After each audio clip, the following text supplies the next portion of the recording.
시편 20편 되겠습니다. 시편 20편.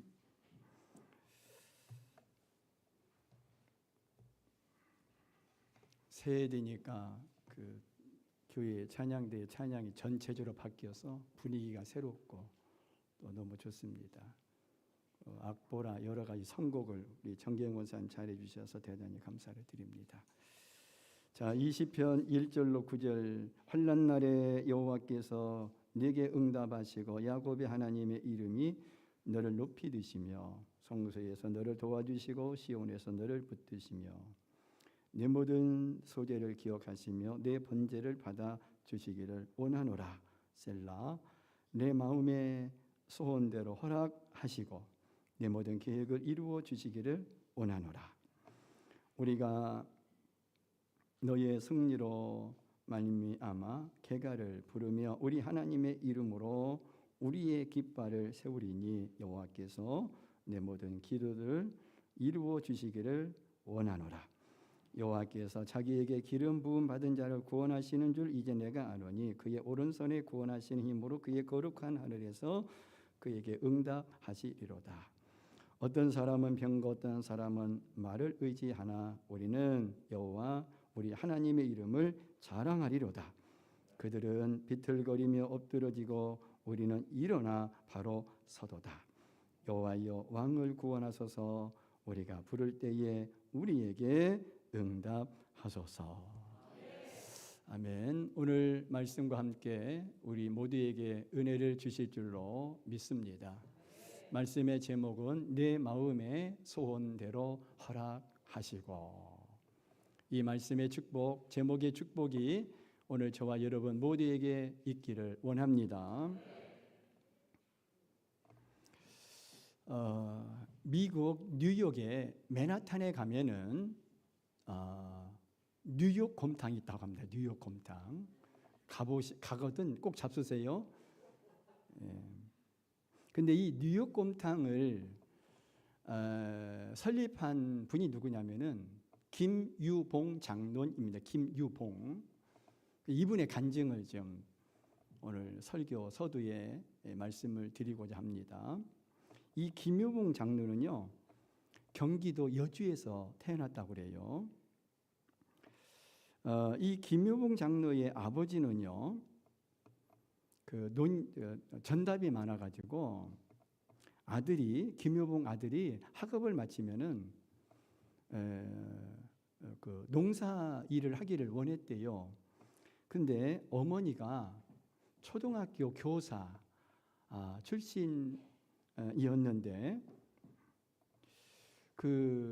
누구의 머리를 닮았던지 이 김유봉이가 어려서부터 동네에서 머리가 좋기로 신동이라고 알려져 가지고 아버지는 농사 짓기를 원했지만 엄마는 더 큰 세상에 나가서 좀 이렇게 큰 인물이 되기를 바라셨다는 거예요. 초등학교 선생님이셨던 어머니 바람이. 그래서 이 서울에 올라온 그 청년 김유봉은 여행사를 하던 사촌 형님 밑에서 영사에 관련한 일을 하게 되었습니다. 그러면서 가난한 70년대니까 서울에 올라온 게 70년대니까 70년대 살기 어려웠잖아요. 70년대. 가난한 한국에 사는 것보다 미국에 사는 것이 낫겠다는 생각을 이 김유봉이가 하게 되었어요. 그래서 이 김유봉은 1976년 저는 뭐 했나 그랬더니 그때가 중학교 2학년이었더라고요. 1976년 당시 29살 나이에 우여곡절 끝에 비즈니스 비자를 발급받아서 미국행 비행기에 올랐습니다. 뉴욕으로 온 김유봉은 영주권을 신청하려고 한국 식당에 들어가서 접시 닦기를 하였습니다. 그리고 그 한국 식당에서 요리를 배우고 싶었으나 요리사가 가르쳐 주지를 않습니다. 그래서 그 요리를 배우고 싶어서 깨진 그 거울 조각을 식기 세척기에다가 붙여놓고 거울 너머로 그걸 붙이니까 그 요리사가 그 요리하는 그 매뉴얼 이런 것들이 보이는 거예요. 그래가지고 세척하면서 깨진 거울 너머로 요리사가 곰탕 할 때 뭘 넣는지 그런 건 다 본 거예요. 이렇게 거울 너머로 본 거예요. 그래서 거울 너머로 요리를 배웠습니다. 그리고 난 후에 이 김유봉은 성실근면하여 그 식당의 부주방장이 되었고 결혼도 하게 되었고 영주권도 받았습니다. 아멘이죠. 처음 가졌던 신앙은 미국 객지에서 고생하던 그 김효봉 자신을 사랑해 주시고 사랑하는 와이프, 아내를 연결하여 주신 목사님이 고마워서 미국에 와가지고 정착하는데 목사님의 도움이 컸던 거예요. 그래서 그동안에 미국에서 베풀어 주신 그 목사님의 그 사랑에 고마워가지고 그냥 예수 믿으려고 교회 다닌 게 아니라 신세 갚으려고. 뭐 갚으려고? 신세 갚으려고 그냥 교회를 다녀준 거예요. 그래도 좋습니다. 할렐루야. 신세 갚으려고 그냥 교회 그냥 다녀준 거, 예수 믿으려고 다닌 게 아니라. 그러다가 이 양반이 부흥회에 참석하여서 은혜를 받고 예수님을 만나게 됩니다. 할렐루야. 놀렐루야. 할렐루야. 그때 이 김유봉 장로는요, 하나님 앞에 두 가지 소원을 기도했습니다. 두 가지. 첫 번째로, 하나님, 제게 사업할 수 있는 기회를 주신다면 사업장을 선교의 장소로 드리겠습니다. 두 번째로, 또 물질의 복을 주시면 교회 개척을 위하여 100만 달러. 100만 달러가 얼마인가 제가 계산해 봤더니요, 지금 1달러가 약 1,400원 하니까요 13억 정도 돼요. 놀려보세요. 13억, 100만 달러를 들여서 죽어가는 영혼을 구원하는 데 쓰겠습니다. 여러분, 당시 이 김효봉 장로의 소원은요, 큰 것이었어요. 왜냐하면은 곰탕집, 이 소원을 드릴 때는요, 곰탕집 종업원이에요. 자기 사업장이 있던 게 아니에요. 곰탕집 종업원, 이런 용어 죄송한데 종업원 주제에 큰 사업장을 꿈꾸며 100만 달러를 헌금하여 영혼을 구한다는 것은 그 소원을 아랠 때에는요, 이루어질 수 없는 소원이었어요. 그러나 김유봉 장로 마음에 소원을 품고 기도하던 중에 1979년 4월 5일 맨하탄 25번가에 작은 곰탕집을 개업하게 되었습니다. 그리고 하나님께서 많은 사람들을 많이 붙여주셨고 곰탕집이 소문나게 해주셨습니다. 그 후에 음식점이 잘 되어 뉴욕에서 가장 번화한 32번가 6층 건물을 구입하였으며 뉴욕 곰탕 하우스로 이름을 개칭하고 오픈하였습니다. 욥기 8장 7절에 나온 것과 같이 나중된 자가 크게 되리라는 성경 말씀대로 놀라운 축복이 임하기 시작했습니다. 그리고 김유봉은 이제 장로로 임직을 받게 되었고 감사하며 교회를 위하여 충성했습니다. 자기가 있게 된 것이 하나님의 은혜인 것을 알았던 거죠. 그런데 어느 주일날 목사님께서 다음과 같은 광고를 하셨어요. 여러분, 우리 교회가 부흥하고 큰 복을 받았습니다. 이에 감사하여 교회를 개척하려고 합니다. 개척되는 교회를 위해 땅을 사야 하고 건축도 해야 하는데 이 일을 위해 여러분 기도해 주시기를 바랍니다. 이 김유봉 장로님은 광고를 듣는 순간 하나님과의 약속을 지킬 때가 왔다고 확신하고 선뜻 하나님께 소원을 하면서 약속했던 100만 달러를 교회를 세우는 데 바쳤습니다. 그간 김효봉 장로가 마음의 소원을 두고 충성을 다하였을 때 하나님께서 소원대로 허락하여 주신 것입니다. 그렇습니다. 우리가 믿는 하나님은 마음의 소원을 주시고, 믿습니까? 하나님은, 우리가 믿는 하나님은 우리 모두에게 마음의 소원을 두고 충성을 다하였을 때 하나님께서 소원대로 허락하여 주십니다. 오늘 읽은 본문인 시편 20편은 전쟁에서의 승리를 기원하며 지은 다윗의 시입니다. 왕이 군사를 이끌고 전쟁에 출정, 전쟁에 나가기에 앞서 성전에서 예배, 제사를 드릴 때 왕과 온 백성이 함께 이 시편 20편을 낭송하였기 때문에 이 시편 예배를 드리면서 제사를 드리면서 시편 20편을 낭송하면서 전쟁에서 승리를 기원하면서 읽은 시이기 때문에 이 시를 출정시라고 말합니다. 그래서 시편 20편 9절에 보면 여호와 하나님께서 왕의 기도에 응답하기를 바라는 백성들의 간구가 나옵니다. 여호와여, 왕을 구원하소서. 우리가 부를 때에 우리에게 응답하소서. 응답하소서. 전쟁 나가오니 전쟁에서 이기게 하여 주옵소서. 따라서 시편 20편은 어떤 환난이라도 하나님이 함께 하시면 환난을 극복하고 승리할 수 있다는 확신에 근거하여 부른 시입니다. 승리를 확신하며 부른 시가 시편 20편이에요. 아멘. 여러분, 승리하기를 원하십니까? 마음에 품은 소원이 이루어지기를 원하십니까? 여러분, 시편 20편을 읽으십시오. 시편 20편에 나타나는 핵심은 본문 시편 20편 4절입니다. 4절 같이 읽어요. 시작. 내 마음의 소원대로 허락하시고 내 모든 계획을 이루어 주시기를 원하노라. 아멘. 여기에 나오는 내 마음의 소원대로 허락하시고의 원어의 뜻은 하나님의 뜻에 합당한 소원을 이루어 주신다라는 의미가 있어요.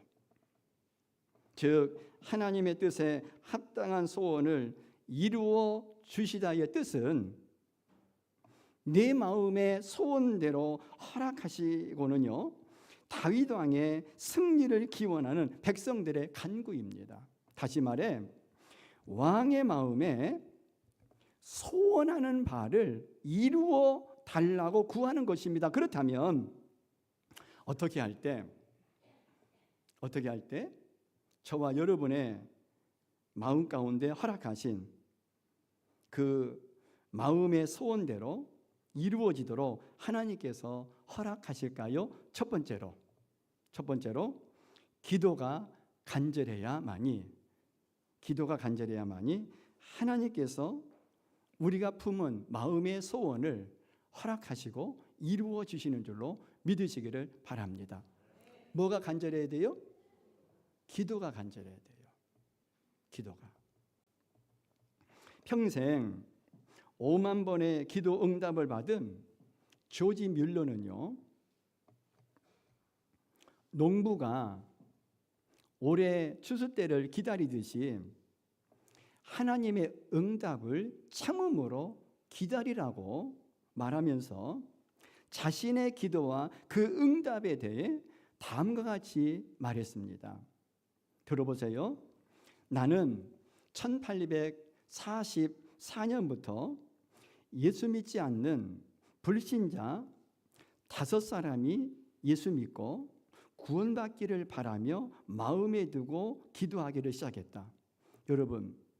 여러분들의 주변에 여러분들의 가족 가운데 불신자들이 계시다면요, 마음에 품고 그분들이 예수님 믿고 구원받기를 기도하시기를 바랍니다. 아멘. 이 조지 밀러 주변에 예수 믿지 않는 분들이 여러 명 있었겠지만 그중에 5명을 품고 기도했어요.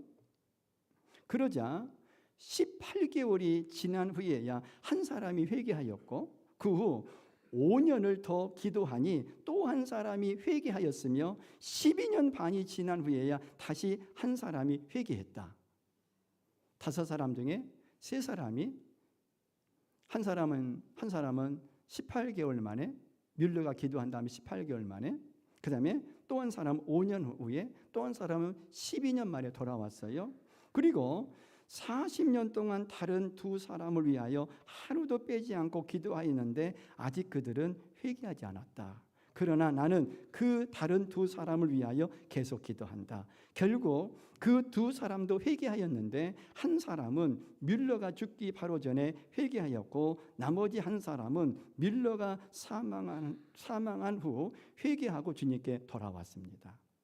뮬러의 기도가 응답하기까지는 50년 이상이 걸렸다고 하거든요. 그러면서 뮬러는요, 기도에 대하여 또 이렇게 말했습니다. 기도에 대해서 이렇게 말합니다. 가장 명심할 점은 응답이 내리기 전까지는 결코 뭐하지 않는 일이다? 물러나지 않는 일이다. 여러분, 새해 가운데 기도 제목을 여러분들 또 소원을 가진 줄로 믿습니다. 몇 번 기도했는데 그 기도를 몇 달 기도했는데 응답이 없어요. 그래도 포기하지 마시기 바랍니다. 기도에 대해서 가장 명심할 점은 응답이 내리기 전까지는 결코 물러나지 않는 일이다. 무슨 얘기예요? 응답이 오기 전까지는요, 기도를 계속하면은 때가 되면 하나님이 응답해 주신다는 말씀인 줄로 믿으시기를 바랍니다. 아멘. 기도 응답을 받아본 분들은 제 말이 무슨 얘기인지 알 것이고, 기도 응답을 안 받은 분들은, 기도를 안 해가지고 기도 응답이 뭐야 하시는 분들은 저 말이 뭐야 할 수도 있어요.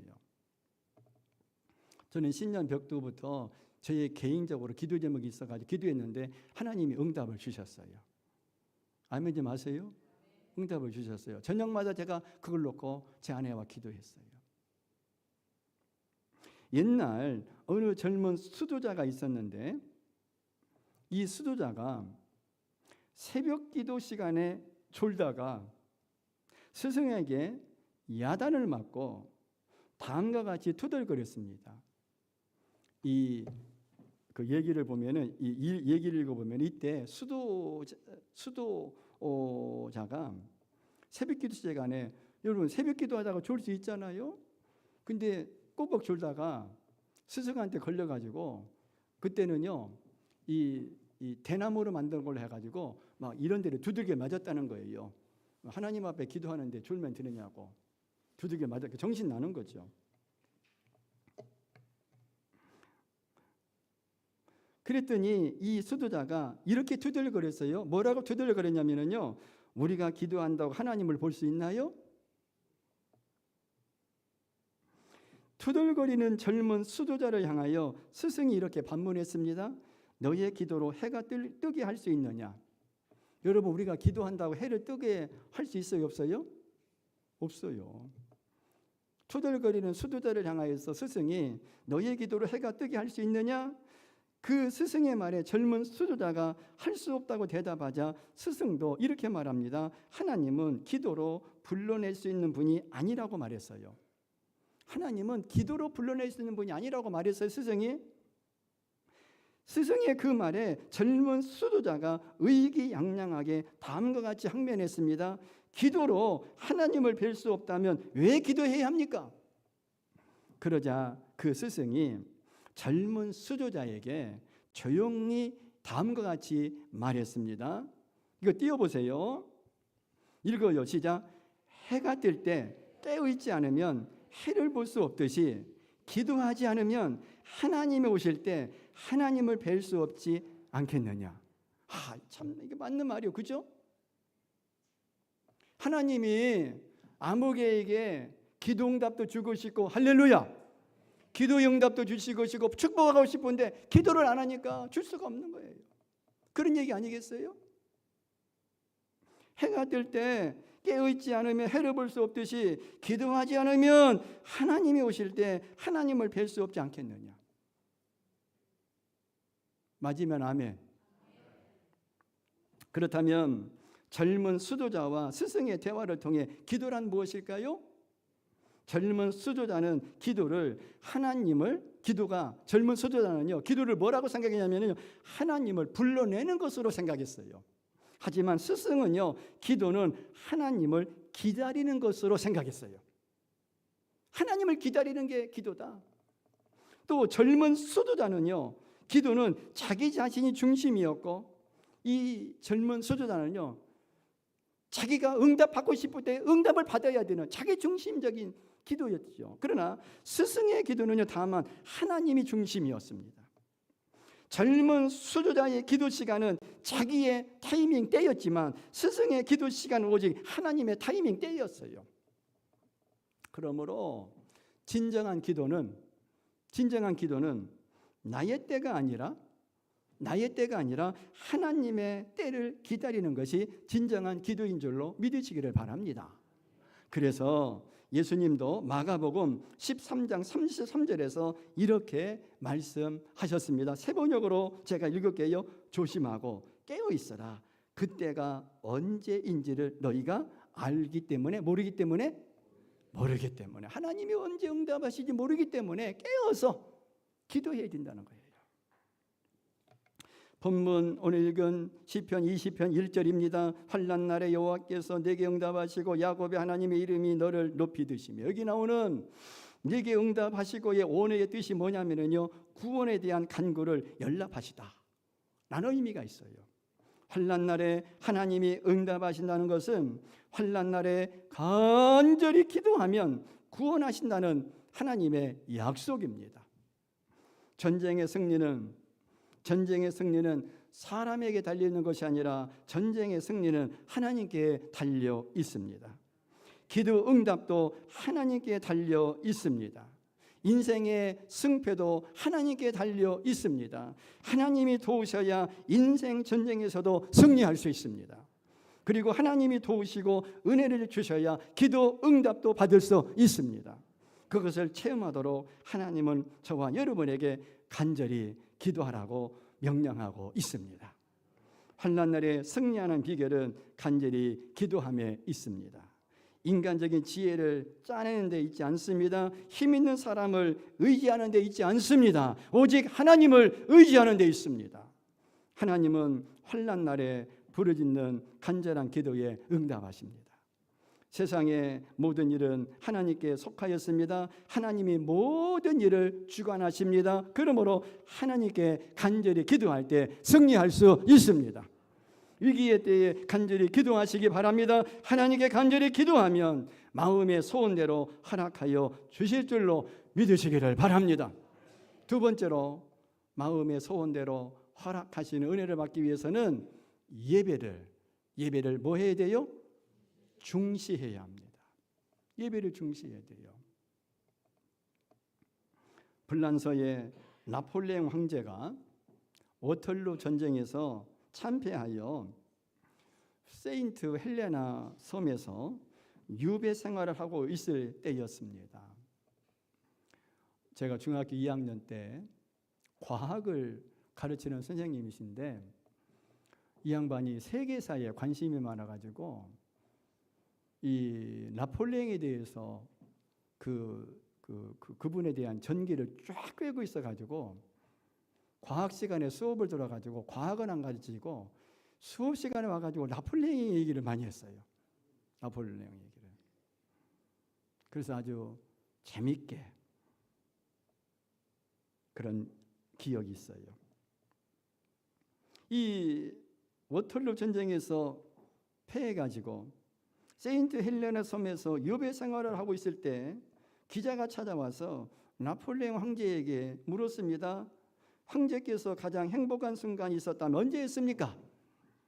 잠시 나폴레옹은 자기가 언제 행복했는가 이렇게 눈을 감고 회상하더니 이렇게 대답했습니다. 전투가 치열하던 어느 주일이었습니다. 철물을 벗고 예배당에서 하나님께 감사하고 눈물 흘리며 예배드린 때가 있었습니다. 바로 그때가 가장 행복했던 시기였습니다. 그러나 어느 날부터인가 예배에 빠지기 시작하였고 지금은 전쟁에서 패배하여 유배 생활을 하고 있습니다. 그렇습니다. 최고로 행복한 순간은 하나님께 예배를 드릴 때입니다. 아멘. 그런 이 고백이 여러분, 최고로 행복한 순간은 하나님께 예배를 드릴 때입니다라고 하는 이 고백이 저와 여러분의 고백이 되기를 원합니다. 할렐루야. 그리스도인들은 하나님 앞에 예배를 드리는 순간이 최고의 행복을 누리는 순간인 것을 확신해야 합니다. 예배야말로 그리스도인의 삶의 최고의 행복이요 최상의 가치입니다. 그러므로 하나님께 드리는 예배를 중요시 하시기 바랍니다. 오늘 본문 시편 20편 3절입니다. 내 모든 소재를 기억하시며 내 번제를 받아 주시기를 원하노라. 여기 나오는 3절에 나오는 번제를 받아 주시기를 이 원어의 뜻이 뭐냐면요, 하나님이 기쁘시게 예배를 받으시라는 의미거든요. 이스라엘 백성은 전쟁을 나가기 전에 승리를 기원하는 소제와 번제를 하나님께 드렸습니다. 전쟁에 나갈 때, 우리로 말하면 전쟁에 나갈 때 예배를 드린 거예요. 전쟁에 나갈 때 예배를 드린 거예요.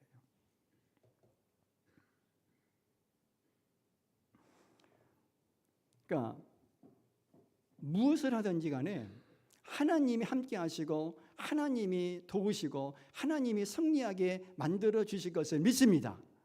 그렇게 믿음으로 하나님의 승리하심을 믿고 먼저 하나님 앞에 기본적으로 예배를 드리는 거예요. 기본적으로. 기본이 예배인 거죠. 기본이.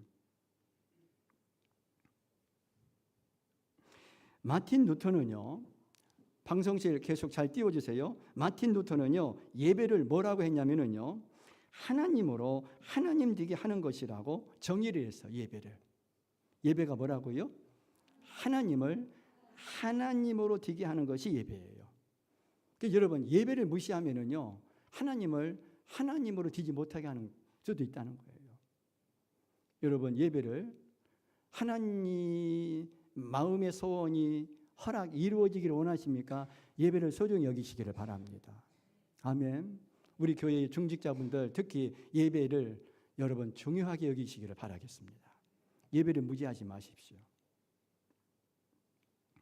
하나님을 하나님이 되게 할 때 인생은 가장 복된 존재가 됩니다. 하나님이 예배의 자리로 부르시는 이유는 영혼을 보호하시기 위해서입니다. 그러므로 여러분, 예배의 자리를 통하여 하나님께서 저와 여러분의 영혼을 보호하심을 받게 되면 그만큼 우리의 삶이 안전해지게 되는 줄로 믿으시기를 바랍니다.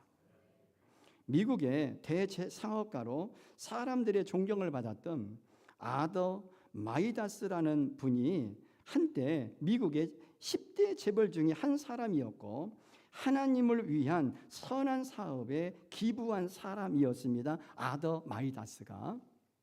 이 아더 마이다스는요, 한국의 CCC 한국 대학생 선교단체에 50만 달러를 기증하기도 했고요. 제가 며칠 전에 국민일보가 어디서 봤더니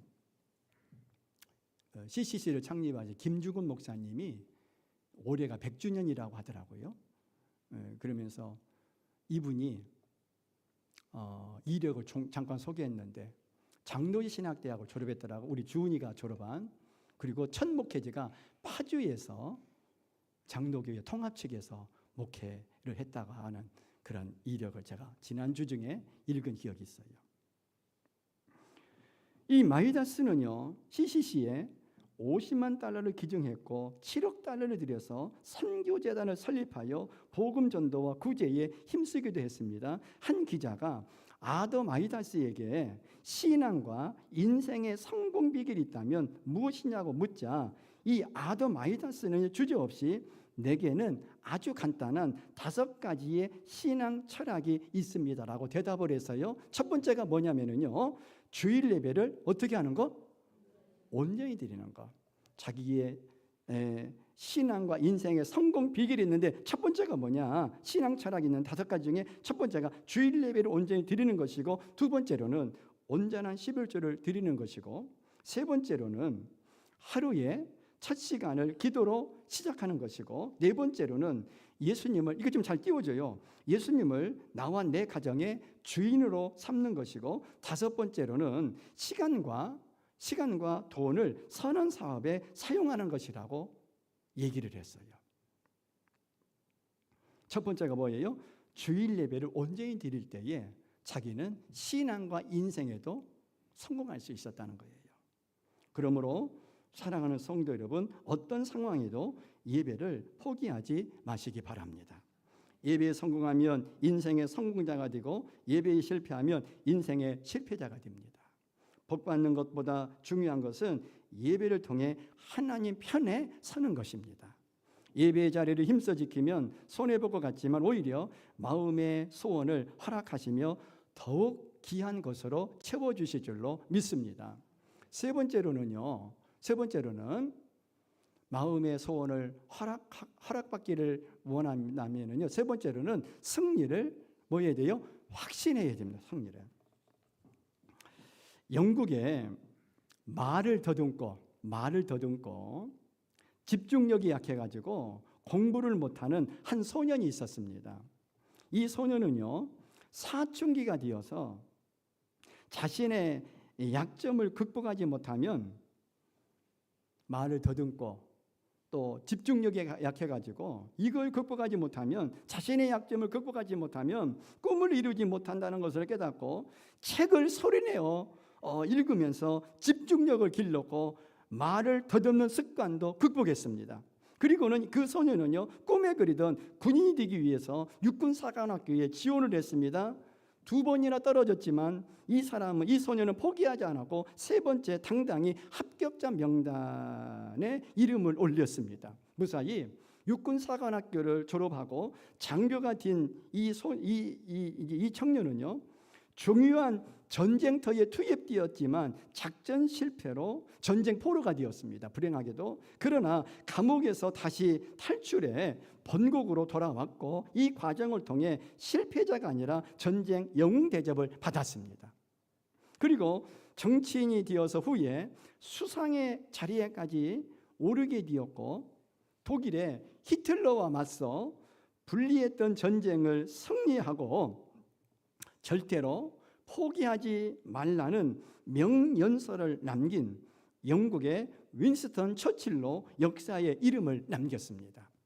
처칠은요, 이런 말을 남겼습니다. 싸우다 지면 다시 일어설 수 있지만 스스로 무릎을 꿇으면 망할 수밖에 없다. 이게 무슨 내용이에요? 어떤 일이든 포기하면 절대로 안 된다는 거예요. 포기하면. 예수님이 십자가에 달려 죽으셨다가 사망 권세를 이기시고 부활하심으로 승리하셨습니다. 그러므로 우리도 예수님의 십자가와 부활의 승리를 믿고 어떤 실패가 있을지라도 승리하신 주님을 믿고 의지하여 나갈 때에 나도 승리한다는 것을 믿으시기를 바랍니다. 오늘 읽은 본문 시편 20편 6절입니다. 여호와께서 자기에게 기름 부음 받은 자를 구원하시는 줄 이제 내가 아노니 그의 오른손에 구원하는 힘으로 그의 거룩한 하늘에서 그에게 응답하시리로다. 여기 6절 중간에 보면은 이제 내가 아노니, 다 같이 이제 내가 아노니. 여기 이제 내가 아노니, 이 원의 뜻이 뭐냐면요, 하나님으로부터 주어지는 승리를 기정사실로 알라는 거예요. 무슨 얘기입니까? 하나님이 싸워주시면 이 싸움은 이긴다. 할렐루야. 이걸 그냥 기정사실로 알라는 거예요. 이제 아노니, 내가 이제 내가 아노니. 다윗은 하나님의 도우심으로 승리할 것을 확신하였습니다. 그래서 승리가 기정사실임을 선포했습니다. 그러므로 그리스도인은 위기 중에도 승리를 노래할 수 있어야 합니다. 그러면 어떻게 승리한 것처럼 노래할 수 있습니까? 이는 하나님께서 기도를 들으셨다는 확신으로부터 나옵니다. 하나님이 도우시면 아무도 대적할 수 없습니다. 하나님이 함께 하시면 위기는 더 이상 위기가 아닙니다. 반드시 승리가 주어집니다. 그러하기에 아직 이루어지지 않아도 승리를 노래할 수 있습니다. 신실하신 하나님은 하나님 당신의 말을 실행하지 않는 법이 없으시기에 승리를 거둔 것처럼 우리는 승리를 노래할 수 있습니다. 그러므로 환난을 만나도 두려워하지 말고 승리를 주시는 하나님을 확신하시기를 바랍니다. 저 영등포에서 노숙인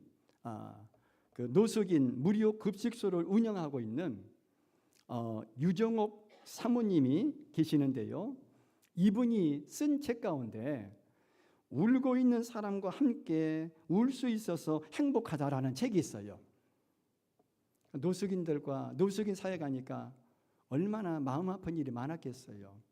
그것을 책에 썼는데요. 이 책 속에 대진표 선수 이름 바꾸기라는 글이 있어요. 이 사모님이 이렇게 얘기합니다. 나는 요즘 내 삶의 모든 경기에 임하면서 두려움이 없어졌다. 그러니까 인생을 마치 운동 경기처럼 묘사한 거예요. 그것은 경기에 임하는 선수의 이름 대진표를 바꾸기 때문이다. 다윗도 그 경기에 대진표의 이름을 바꿀 수 있었기에 그렇게 담대할 수 있었다. 그러면서 이런 말을 합니다. 여러분들에게 물어보겠어요.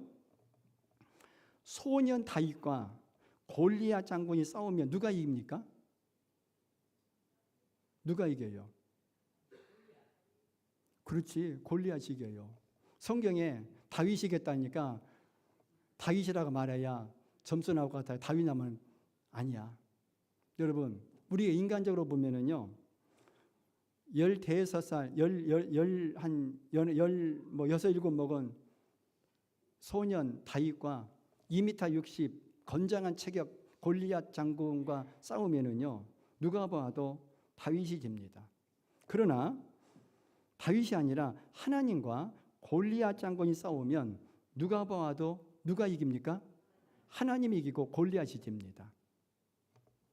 그 다음에 모세도 경기의 대진표의 이름을 바꿀 수 있었기에 그렇게 담대할 수 있었어요. 양치기 모세와 애굽의 바로왕이 싸우면 누가 봐도 누가 져요? 모세가 집니다. 아니 양치기 모세가 한나라 애굽의 왕을 이길 수 있겠어요? 이름을 바꾸는 거예요. 모세 대신 하나님이 애굽 왕 바로와 싸우면 누가 봐도 누가 이겨요? 하나님이 이깁니다. 바로왕이 지고. 대진표 이름을 바꾸는 거예요.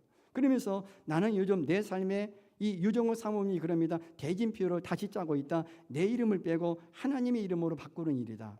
그러면서 이분이 말기암 환자였어요. 유정옥 사모님이. 예를 들면 유정옥과 말기암이 싸우면 누가 봐도 유정옥이 진다. 말기암이 이길 거 아닙니까? 유정옥 사모님 자기는 말기암에서 지고. 그런데 이제 대진표 이름을 바꾸는 거예요. 유정옥이 아니라 하나님과 말기암이 싸우면 누가 봐도 누가 이겨요? 하나님이 이기잖아요. 말기암이 질 거 아니에요. 여러분, 말기암이 하나님 이기겠어요? 아니잖아요. 잘 들어요. 또 이상하게 대답하면 안 돼. 지금 여기서 삐비빅 나온 것 같아. 그러면서 이 유정옥 사모님 이렇게 말합니다. 나는 하루 종일 내 삶을 힘들게 하는 모든 문제들과 나 혼자 끙끙대면서 맞섰던 일들에 대하여 하나님의 이름을 함께 놓는 대진표 이름 바꾸기 작업을 한다. 그러면 잘 들어요? 그러면 나에게 맹수처럼 달려오던 그 많은 두려움들이 사라지고야 만다. 아멘. 아멘. 그런데 여러분, 이 유정옥 사모님이 가졌던 이런 믿음은 특별한 사람만이 가질 수 있는 것이 아니라 하나님이 지키신다는 확신만 있으면 됩니다. 하나님이 승리하게 하신다는 것을 믿기만 하면 됩니다. 하나님의 지키심을 믿는 것과 승리하게 하신다는 것을 믿는 것이 건강한 영성입니다. 사랑하는 성도 여러분, 새해 다시 일어서는 날을 믿음으로 바라보시기 바랍니다. 믿음은 반드시 삶을 회복시킵니다. 마음의 소원대로 이루어지기를 원하십니까? 그렇다면 간절히 하나님께 기도하시기를 바랍니다. 하나님께 드리는 예배를 중요시 하시기를 바랍니다. 그리고 하나님이 주시는 승리를 확신함으로 마음의 소원대로 허락함을 받는 복된 여러분들 되시기를 주의 이름으로 축원을 드립니다. 기도합니다. 하나님 아버지, 새해를 맞이하여 내가 마음먹은 마음의 소원대로 이루어지기를 원합니다. 그러기 위해 간절히 기도하며 예배를 중요시하고 하나님이 주시는 승리를 확신하게 하옵소서. 예수 그리스도의 이름으로 기도합니다.